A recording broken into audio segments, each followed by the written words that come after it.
বিশ্বনবী কিয়ামতের দিন শুধু কাঁদতে থাকবে, আকাশের জলজলে সূর্যটা মাথার কাছে চলে আসবে, মাথার মগজগুলো ভাতের মাড়ের মতো গলে গলে নাকের ছিদ্র কানের ছিদ্র দিয়ে বেয়ে বেয়ে পড়বে।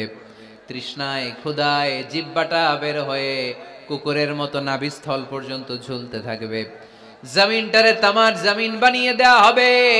সবাই শুধু বলবে ইয়া নফসি, আল্লাহ তুমি আমারে বাঁচাও। অলিরা বলবে ইয়া নফসি, শহীদরা বলবে ইয়া নফসি, নবীরা বলবে ইয়া নফসি, উম্মত বলবে ইয়া নফসি। সবাই বলবে আল্লাহ তুমি আমারে বাঁচাও, আল্লাহ তুমি আমারে বাঁচাও, আল্লাহ তুমি আমারে বাঁচাও। ঠিক ওই মুহূর্তে বিশ্বনবী পিয়ারা নবী মাকামে মাহমুদে সেজদায় পড়ে কাঁদবে। তিনি ইয়া নফসি না বলে চিৎকার করে কেঁদে কেঁদে বলবে উম্মতি উম্মতি রবলি হাবলি উম্মতি, ও রব আমার উম্মতকে তুমি বাঁচাও।